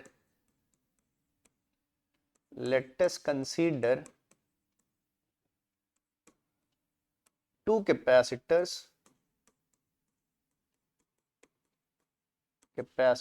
of capacitance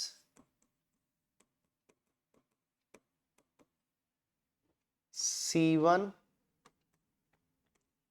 C2, having capacitor of capacitance C1 and C2, या C1, C2, and having potentials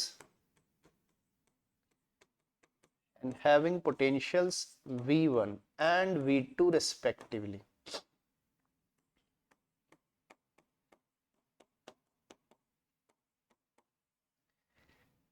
ठीक बच्चों, and having potentials V1, V2, ऐसे कर लो, एंड दो बार हो जाएगा, V1, V2 रेस्पेक्टिवली। तो आपने इनिशियली मान लेना है कि हमारे पास दो कैपेसिटर्स हैं। देखो, ये फॉर्मूला भी बच्चों किसी भी शेप के कैपेसिटर के लिए एप्लीकेबल होता है, इसलिए हम नाम नहीं ले रहे हैं। हाँ, डायग्राम में पैरेलल प्लेट बना रहे कि हमारे सिलेबस में पैरेलल प्लेट की बात है, लेकिन लिखते टाइम किसी का नाम नहीं ले रहे हैं। ठीक है, तो हमने मान लिया कि दो कैपेसिटर हैं, इनकी कैपेसिटेंस C1, C2, और इनिशियल इनके पोटेंशियल्स कितने, V1 एंड V2 है। तो अभी हम कनेक्शन की बात नहीं कर रहे हैं। जैसे मान लो अभी हमने इनको कनेक्ट नहीं किया है, तो हम कनेक्ट करने से पहले चार्ज निकाल ले रहे हैं बच्चों, है ना। लेकिन therefore total charge before connecting them, ठीक है ना। लेकिन देयरफॉर टोटल चार्ज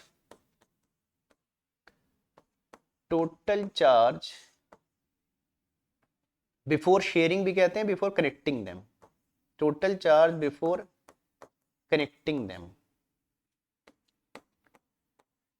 तो इन दोनों को कनेक्ट करने से पहले हमने टोटल चार्ज निकाल लेते हैं इनका। इस चार्ज को कुछ बोल लेते हैं Q। ठीक है बच्चों, कनेक्शन से पहले चार्ज को मैं Q बोल रहा हूं, कितना होगा, है ना, फर्स्ट का चार्ज प्लस सेकंड का चार्ज। फर्स्ट पे कितना चार्ज है बच्चों, C1V1, और दूसरे में कितना चार्ज है, C2V2। तो ये आ गया टोटल चार्ज बिफोर शेयरिंग, और ये can say before connecting them. ठीक है, तो कनेक्ट करने से पहले आपने टोटल चार्ज निकाल लिया। बस अब हम बोल देंगे कि नाउ, अब हम इन कैपेसिटर को क्या कर रहे हैं, पैरेलल में कनेक्ट कर रहे हैं with the help of conducting wires. तो हमने इनको पैरेलल में जोड़ दिया with the help of conducting wire. फिर निकालेंगे टोटल चार्ज आफ्टर शेयरिंग निकाल लेंगे, फिर दोनों को लास्ट में क्या कर देंगे, इक्वेट कर देंगे। अब हम बोल देते हैं बच्चों, now let the capacitor are connected in parallel, now let the capacitors are connected in parallel, now let the capacitors are connected in parallel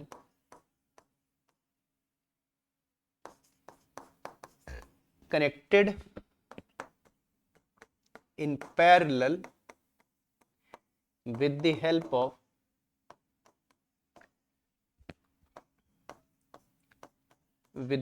of conducting wires।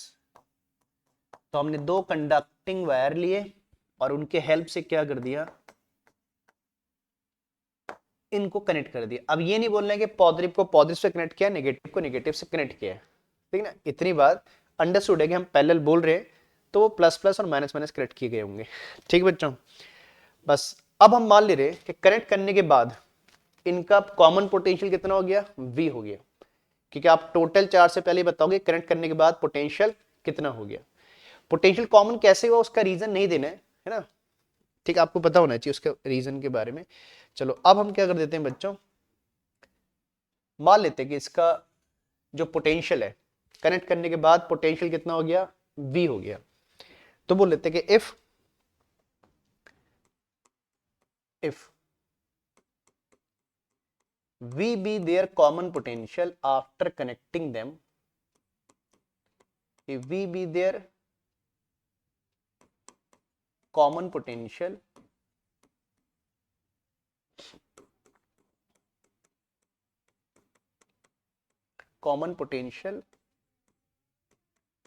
After connecting them, या after sharing भी कहते हैं, की बात है बच्चों, जो ले लेते हैं कि टर्म कुछ भी टर्म यूज कर लो, आफ्टर कनेक्टिंग देम देन, ठीक है बच्चों। तो उस कॉमन पोटेंशियल को मैंने V मान लिया, बोल दिया if V be there common potential after connecting them then, अब क्या निकाल लेंगे, total charge after connecting them या आफ्टर शेयरिंग, एक ही बात है बच्चों, जो भी टर्म यूज कर लो, ठीक है। Therefore then total charge, then तो आपने ऊपर से लिखा है, then total charge after sharing बोल लो, चलो मैं शॉर्ट टर्म लिख देता हूँ शेयरिंग, या कनेक्टिंग देम, चलो शेयरिंग भी यूज कर लेते हैं, मैं बोल रहा हूँ बार बार शेयरिंग, अब एक बार लिख भी देता हूँ, कनेक्टिंग तो मैंने लिखा ही है 2 बार। तो therefore total charge after sharing इस चार्ज को बच्चों Q डैश मान ले रहे हैं, है ना। शेयरिंग से पहले चार्ज को हमने Q माना था, अब नया चार्ज को Q डैश मान ले रहे हैं। अब ये कितना होगा बच्चों, C1V, देखो पहले पोटेंशियल V1 था, शेयरिंग के बाद पोटेंशियल V हो गया, तो अब नया पोटेंशियल लेंगे ना कैपेसिटेंस के साथ। तो देखो पहले वाले पे कितना चार्ज हो जाएगा, C1V, प्लस दूसरे में कितना चार्ज होगा बच्चों, C2, और इसका पोटेंशियल भी कितना हो गया V, तो C2V, बस ठीक है। तो ये टोटल चार्ज बिफोर शेयरिंग आ गया, ये टोटल चार्ज बच्चों क्या आ गया, आफ्टर शेयरिंग आ गया। और अब क्या बोल देंगे, bye the conservation of charge. भाई देखो चार्ज सिस्टम के बाहर नहीं गया ना बच्चों, किसी एक ने चार्ज, थोड़ा सा चार्ज किसी दूसरे को शेयर कर दिया, तो चार्ज सिस्टम के अंदर ही है, बाहर कहीं नहीं गया, लीक नहीं हुआ है चार्ज कोई, ठीक है। तो क्या बोलेंगे, by the conservation of charge total charge after will be equal to total charge before, लेकिन therefore by the conservation of charge, अब मैं कंजर्वेशन ऑफ चार्ज लगा दे रहा हूं, लेकिन therefore by the conservation of charge,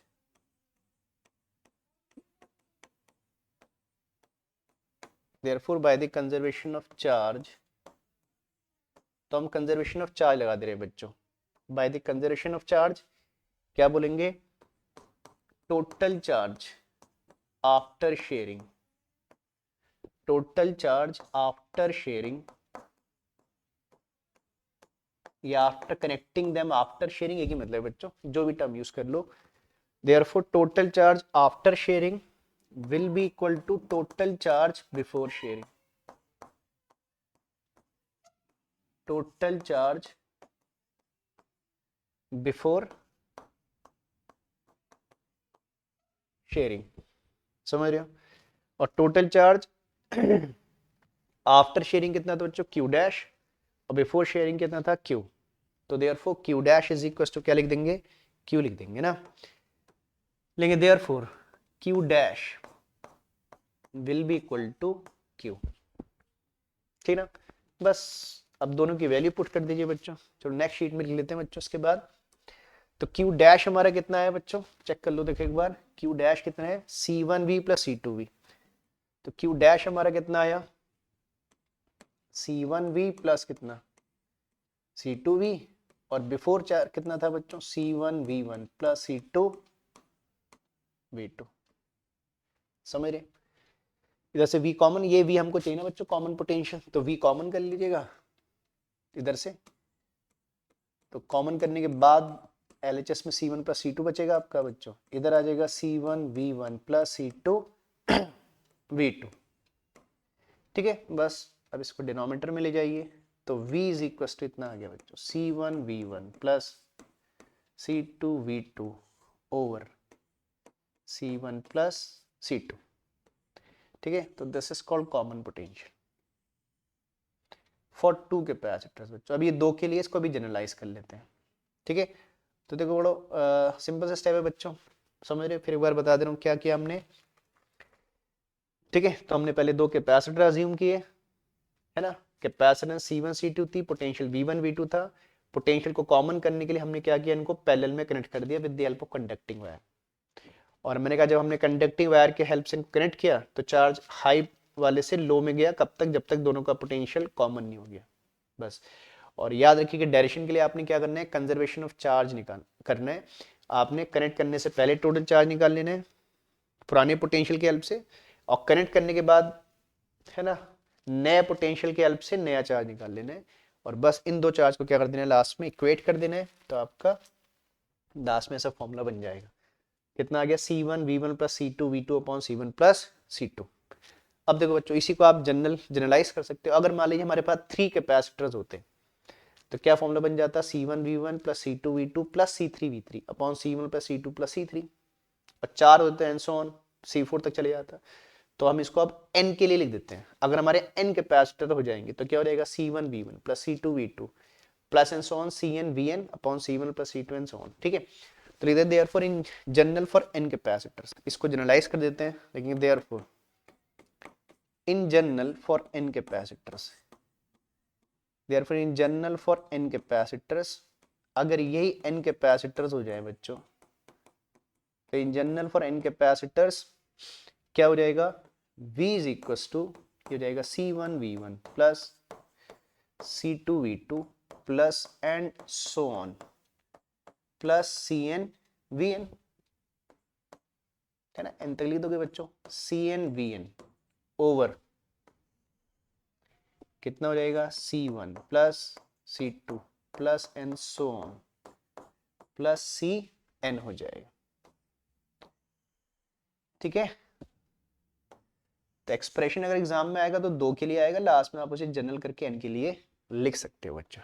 ठीक है, तो जनरल फॉर्मूला हो गया, आप कितने भी कैपेसिटर के लिए लगा सकते हो और किसी भी शेप के लिए कैपेसिटर के लिए एप्लीकेबल है ना। ये मत सोचेगा कि सब फॉर्मूले पैरेलल प्लेट के लिए ही लगते हैं, ऐसा नहीं है बच्चों। मैं स्टार्टिंग में बोल दे रहा हूँ टॉपिक के कि ये जनरल है, हम पैरेलल प्लेट कैपेसिटर मान के चल रहे हैं कि हमारे सिलेबस में उसी शेप की बात है ज्यादा, तो हम उसी को लेके चल रहे हैं exam as an example. So note कर लो बच्चों जल्दी से, है ना, फिर नेक्स्ट टॉपिक में चलेंगे। ठीक है, स्क्रीन को पॉज करके नोट किया करो बच्चों, इसको भी नोट कर लो।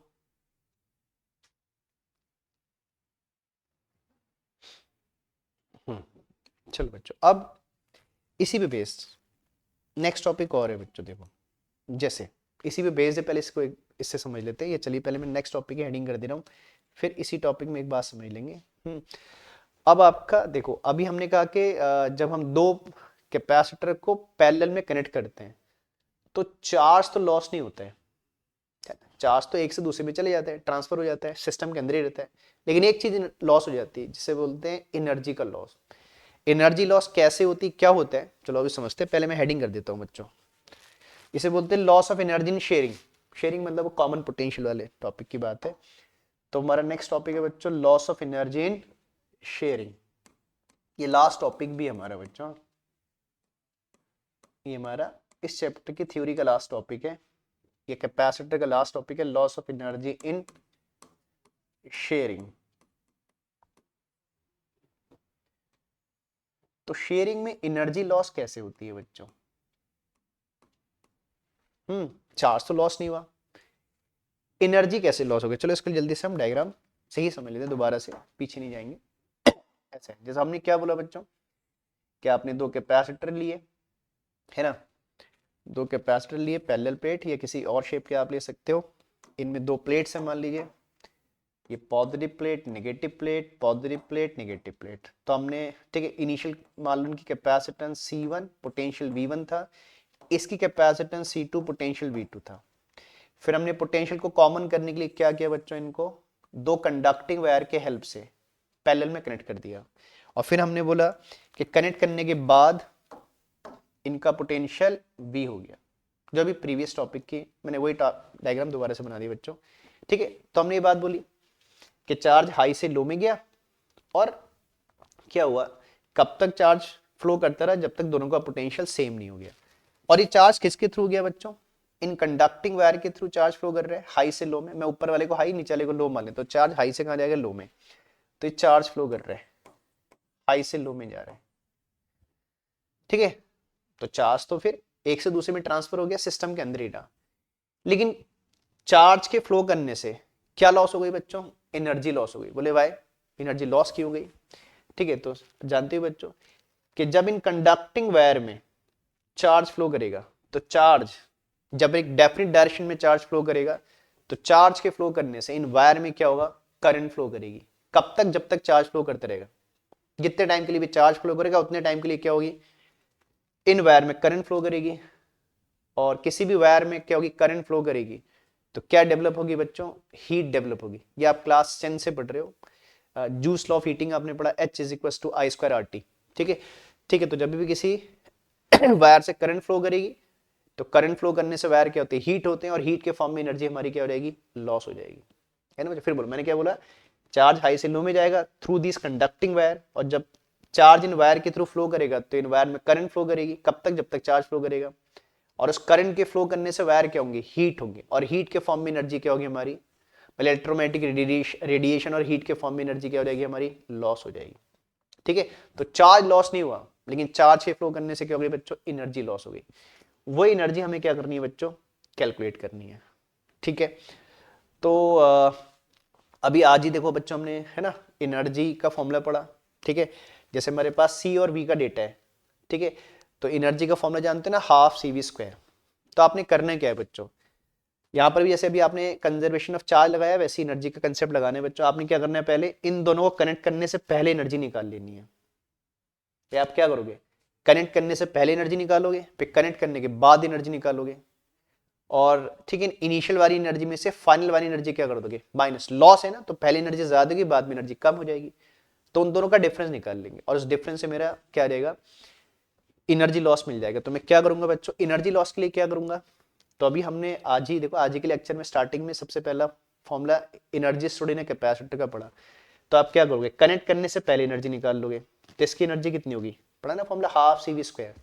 तो इसकी एनर्जी होगी हाफ C1 V1 स्क्वायर, इसकी एनर्जी कितनी होगी बच्चों, हाफ C2 V2 स्क्वायर। तो टोटल एनर्जी कितनी हो जाएगी, half C1 V1 square plus half C2 V2 square. ये एनर्जी बिफोर शेयरिंग आ जाएगी। फिर आप इन दोनों को कनेक्ट कर दोगे, कनेक्ट करने के बाद दोनों का पोटेंशियल V हो जाएगा। तो फिर आप कनेक्ट करने के बाद नई एनर्जी निकाल लोगे, वो कितनी हो जाएगी, half C1 V square plus half C2 V square. बस उन दो एनर्जी को आप माइनस कर दोगे, तो आपका एनर्जी लॉस का फॉर्मूला आ जाएगा, ठीक बच्चों। तो बात समझ रहे हो। और इसका लेट भी बच्चों ऐसे ही कर लेना। अब मैं लेट अभी मैंने जस्ट पिछले टॉपिक में किया है, तो मैं लेट दोबारा नहीं कर रहा हूँ, यही सेम लेट जो हमने स्टार्टिंग में किया था ना, यही लेट कर लेना, ठीक है ना। तो हम लेट में नहीं जा रहे हैं, अब सीधे हम लोग क्या कर रहे हैं, अभी जस्ट ही लिखा है तो इसलिए हम दोबारा नहीं लिख रहे। तो पहले मैं क्या कर रहा हूँ, टोटल एनर्जी बिफोर शेयरिंग निकाल ले रहा हूँ। लेट उतना कर लेना बच्चों, पीछे से कॉपी कर लेना। तो हम निकाल रहे हैं total energy before sharing, total energy. बस इसमें कैलकुलेशन है, उसको केयरफुली करना है बच्चों, कैलकुलेशन में गलतियां नहीं होनी चाहिए। तो total energy before sharing is, या before connecting them, before sharing एक ही मतलब है बच्चों। बिफोर शेयरिंग इज, इस एनर्जी को कुछ मान लेते हैं, चलो E मान लेते हैं, या U मान लीजिए, चलो U मान लेते हैं, हम एनर्जी को U से लिख देते हैं बच्चों, U मान लेते हैं इस एनर्जी को। बाद वाली एनर्जी को U डैश मान लेंगे। कितना हो जाएगा, फर्स्ट कैपेसिटर की एनर्जी कितनी बच्चों, हाफ C1V1 स्क्वायर, और एनर्जी व स्केलर क्वांटिटी ऐड ही होगी ना बच्चों, है ना। तो पहले की एनर्जी प्लस दूसरे की एनर्जी, दूसरे की एनर्जी कितनी हो जाएगी, हाफ C2V2 स्क्वायर। ये आपने कनेक्ट करने से पहले क्या करना है, दोनों की एनर्जी कैलकुलेट करनी है। अब आपने बोलना है कि अब हमने इन कैपेसिटर को किस में कनेक्ट कर दिया बच्चों, पैरेलल में कनेक्ट कर दिया with the help of conducting wire. लिख दे रहा हूं, ये बाद में लिख दे रहा हूं, मान लेते हैं। Now let the capacitor are connected in, now let the capacitors are connected in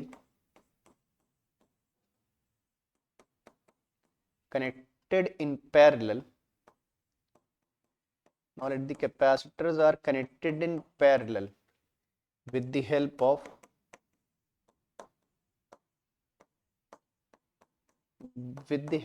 conducting wires,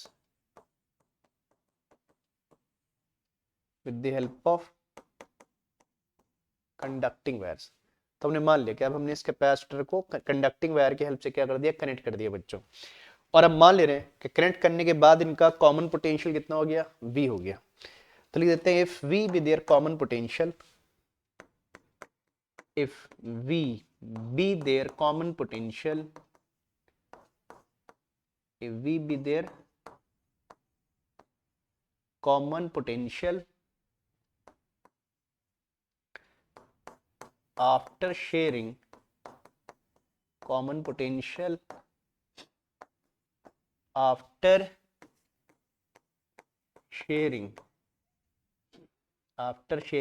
then, ठीक है। अब टोटल एनर्जी आफ्टर शेयरिंग निकाल लेंगे, then total energy after sharing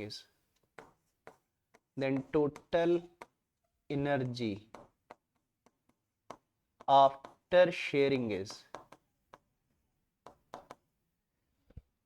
ठीक है।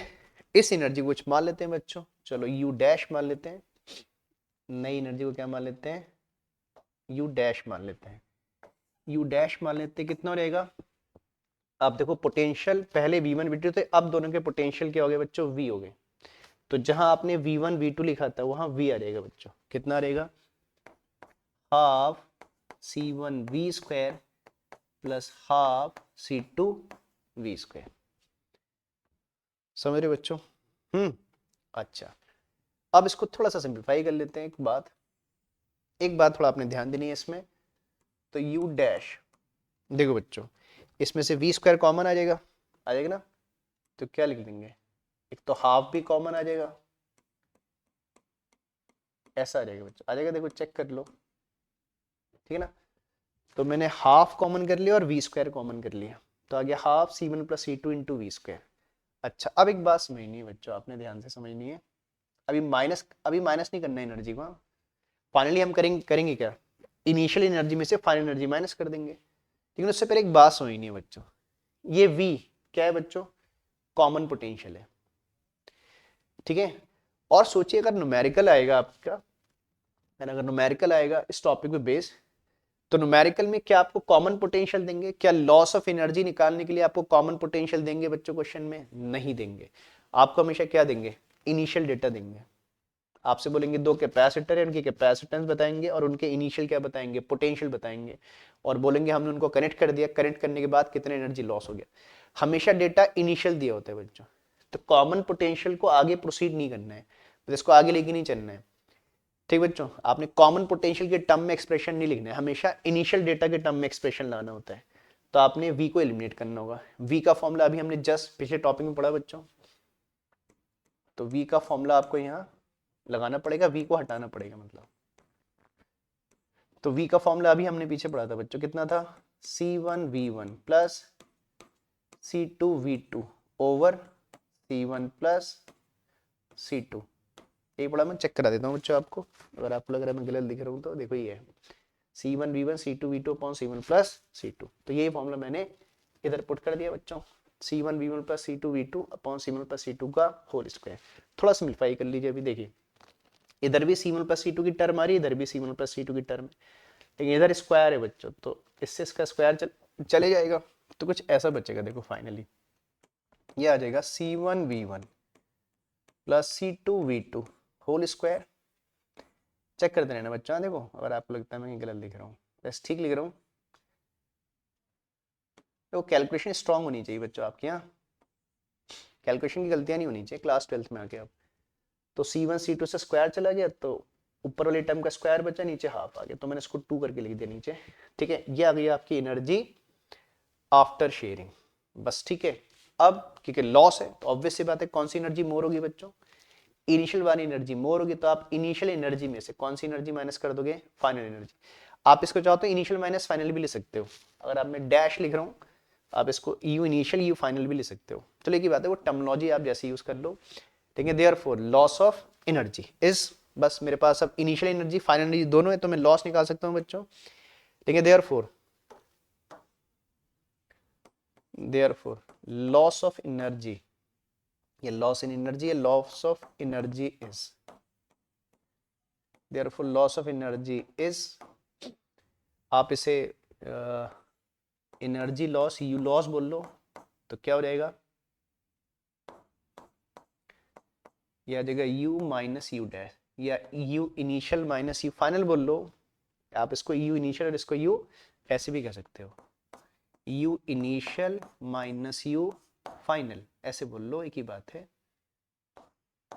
बाकी तो सब लास्ट में हट ही जाएगा बच्चों, तो आप इनिशियली जैसा आपको ठीक लगता है। तो यू, मैंने यू को यू इनिशियल और यू डैश को यू फाइनल मान, तो you initial minus you final, बस। ठीक है, आपके पास वैल्यूज है बच्चों, ये इनिशियल है और ये क्या यू फाइनल है, इनको माइनस कर लीजिए, बस थोड़ा सा कैलकुलेशन का ध्यान रखिएगा। चलो अब नेक्स्ट में कर लेते हैं बच्चों इसको। तो हमारा जो एनर्जी लॉस है, यू इनिशियल कितना था बच्चों, चेक करा देता हूँ एक बार। देखो टू को होल के नीचे लिख दूंगा, तो C1V1 square plus C2 square upon 2, 2 को ना कंबाइन मिक्स करके लिख दो। तो इनिशियल एनर्जी थी C1V1 square plus C2V2 square upon 2, एक सेकेंड बच्चों, अपॉन 2 माइनस फाइनल एनर्जी भी चेक कर लो बच्चों, ये C1V1 प्लस C2V2 का होल स्क्वायर बाई 2, ये हमारा बच्चों C1V1 plus C2V2 whole square over कितना है बच्चों, twice C1 plus C2, sorry. अच्छा बच्चों, हमने एक चीज स्किप हो गई बच्चों लिखना, हमने C1 प्लस C2 का स्क्वायर नहीं लिखा, C1 प्लस C2 एक टर्म हमसे छूट गई बच्चों, इधर C1 प्लस C2 भी तो आएगा, नहीं आएगा बच्चों, थोड़ा हमसे एक चीज छूट गई, हमने पूरा ही गायब कर दिया बच्चों, वो एक्चुअली इससे इसका स्क्वायर जाएगा, वो मैंने ध्यान लिखना भूल गया, कोई बात नहीं, चलो अच्छा वो आपने देख लिया। तो अब यहाँ कितना रहेगा, ट्वाइस C1 प्लस C2, ठीक है, ये हो जाएगा ट्वाइस C1 प्लस C2। बस अब देखो प्योर कैलकुलेशन है बच्चों, अब आपने कैलकुलेशन करनी है, ठीक है, तो उसको केयर रखना थोड़ा सा।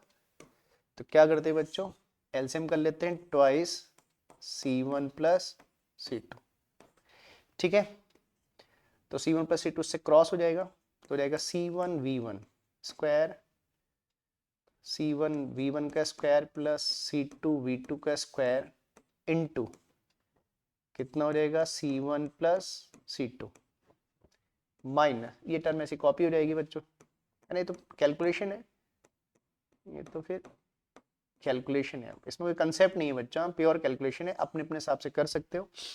चलिए, तो पहले C1 C2 इसको ब्रेक कर देंगे, तो 4 टर्म इधर जाएंगे बच्चों, 3 टर्म इधर आ जाएंगे स्क्वायर ब्रेक करके, और आगे देखो माइनस साइन है, सबके साइन बदल जाएंगे ना, ठीक है, स्क्वायर वाली टर्म के। तो चलिए पहले मैं C1 से मल्टीप्लाई कर देता हूँ इन दोनों टर्म को, फिर C2 से कर दूंगा, तो C1 से करेंगे तो आ जाएगा C1 square plus V1 square, फिर C1 से सेकंड टर्म को मल्टीप्लाई कर दीजिएगा, तो C1 C2 V2 square plus, अब इन दोनों टर्म को C2 से मल्टीप्लाई कर दीजिए, तो ये आ जाएगा C1 C2 V1 square plus C2 V2 C2 square V2 square, दोनों का स्क्वायर हो जाएगा बच्चों ना, C2 का भी स्क्वायर V2 का भी स्क्वायर। अब एक बात समझना बच्चों, देखो इसमें 3 टर्म्स आएंगी, तीनों टर्म प्लस आएंगी, लेकिन आगे से माइनस साइन है, तीनों के साइन माइनस हो जाएंगे, तो क्या आएगा, फर्स्ट टर्म का स्क्वायर तो minus C1 V1 square, second term का स्क्वायर तो C2 स्क्वायर V2 स्क्वायर, ठीक है, sorry C2 square V2 square, फिर minus twice C1 C2 V1 V2, ठीक है नहीं, इतना रहेगा बच्चों। अभी शॉर्ट हो जाएगा थोड़ा सा ये, अभी देखने में बड़ा लग रहा है, अगले स्टेप में थोड़ा शॉर्ट हो जाएगा ये, कुछ टर्म कैंसिल आउट हो जाएंगे हमारी, तो जाएगा ट्वाइस C1 प्लस C2। अब देखो बच्चों, अब कुछ टर्म कैंसिल आउट हो जा रही है हमारी ना। अच्छा, पहली टर्म में मैंने थोड़ा सा गलत लिख दिया, जो प्लस नहीं है वो है C1 स्क्वायर और V1 स्क्वायर, ठीक है बच्चों। तो देखो जिन पे कंप्लीट स्क्वायर है वो टर्म कैंसिल आउट हो जा रही है, कैसे देखो, ये देखो C1 V1 स्क्वायर प्लस का C1 V1 स्क्वायर माइनस का, तो इस टर्म से ये टर्म चली जाएगी, और देखो C2 V2 स्क्वायर प्लस का C2 V2 स्क्वायर किसका, माइनस का, तो चार टर्म कैंसिल हो जाएंगे आपकी ना। मैं ऐसे कैंसिल नहीं कर रहा हूँ, फिर आपको देखने में प्रॉब्लम होगी कौन कौन सी टर्म कैंसिल हो जाएंगी। देखो मैं ऐसे मार्क कर दे रहा हूँ उसके ऊपर, देखो इससे ये टर्म चली जाएगी बच्चों, और देखो डबल टिक ऐसे कर दे रहा हूँ इसमें, इस टर्म से ये टर्म चली जाएगी ऐसे थोड़ा मुझे पहचानने के लिए, इससे ये चला गया और इससे ये टर्म चली गई। बाकी देखो तीन टर्म बची बच्चों, ये टर्म बचती है, ये टर्म बची और ये टर्म बची, और जो रिमेनिंग टर्म बची है देखो इन सब में एक चीज कॉमन है बच्चों, C1 C2 और उधर से C1 C2 सब में कॉमन है।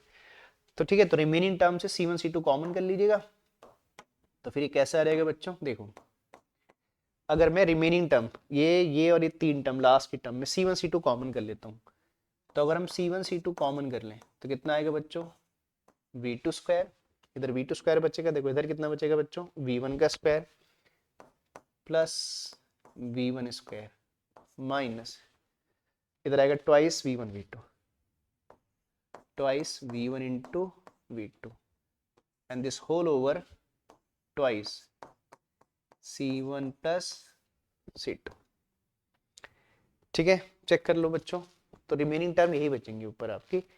अब देखो ये एक परफेक्ट स्क्वायर बन गया बच्चों, नहीं बन गया, देखो V1 square V2 square minus twice V1 V2 है ना। आप इसे V1 माइनस V2 या V2 माइनस V1 है ना, स्क्वायर की टर्म इवन होती है, मतलब नेगेटिव नहीं आता है, तो कुछ भी लिख लो, चलो मैं V1 माइनस V2 लिख देता हूँ, तो फाइनली ऐसा आ जाएगा C1 C2 V1 minus V2 का स्क्वायर। देखो चाहे V1 माइनस V2 लिख दो, V2 माइनस V1, बाहर से स्क्वायर है बच्चों, प्लस ही आएगा, माइनस तो आने का चांस ही नहीं है, upon twice C1 plus C2।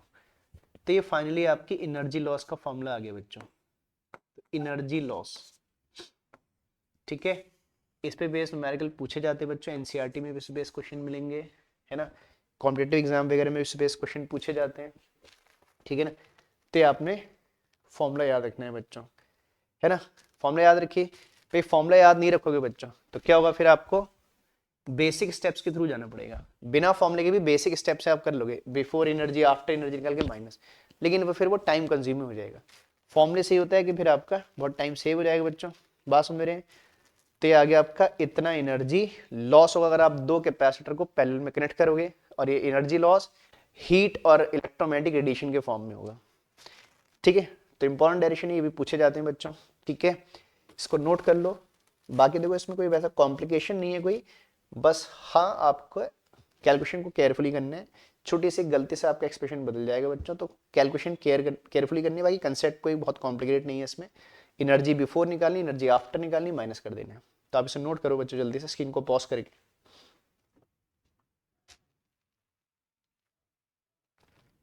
ठीक है। पहली शीट नोट कर ली बच्चा आपने, चलो सेकंड शीट को पॉज करके नोट करो।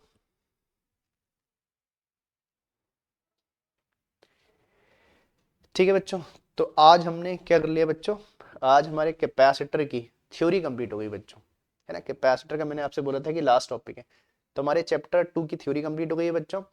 और हमने चैप्टर 2 में मतलब पोटेंशियल एंड कैपेसिटेंस वाले चैप्टर में पोटेंशियल के न्यूमेरिकल कर लिए बच्चों हमने। जब हमारा पोटेंशियल का टॉपिक कंप्लीट हुआ था तो हमने पोटेंशियल एनर्जी, ई की पोटेंशियल सरफेस बेस्ड न्यूमेरिकल किए थे। किसी बच्चे ने चेक नहीं किया तो चेक करो बच्चों, पीछे हम न्यूमेरिकल पोटेंशियल पे बेस कर चुके हैं।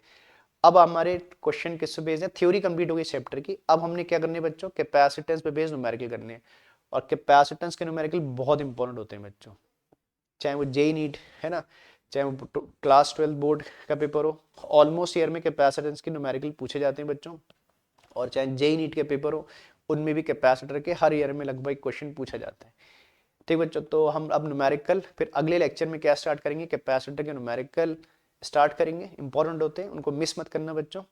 ठीक बच्चों, और आप लोग इन वीडियो को शेयर किया करो बच्चों, अगर आपको वीडियो हमारे पसंद आ रहे हैं तो इनको अपने दोस्तों के साथ शेयर करो, और आपके कोई बाहर जानने वाले बच्चे को उनके साथ शेयर किया करो बच्चों, उनसे सब्सक्राइब करने के लिए बोला करो। और जो 12th वाले बच्चों, आप चेक करना हमारी प्लेलिस्ट में जाना, हम लोग ने एक ऑब्जेक्टिव क्वेश्चन की सीरीज भी स्टार्ट करी है। ठीक है, तो जो जेई नीट की प्रिपरेशन करते हैं बच्चों, वो ऑब्जेक्टिव क्वेश्चन भी चेक करिए। ऑब्जेक्टिव क्वेश्चन आपके क्लास 12 बोर्ड में भी आते हैं, तो उधर से आप चेक कर सकते हो, तो वो आपके नीट और जेई के लिए हेल्प करेंगे और 12th क्लास के लिए भी हेल्प करेंगे। ठीक बच्चों, तो आज का लेक्चर ये एंड करते हैं, फिर अगले लेक्चर में हम इस टॉपिक के न्यूमेरिकल स्टार्ट करेंगे बच्चों। ठीक है, चलिए, थैंक यू, नेक्स्ट लेक्चर में मिलेंगे बच्चों।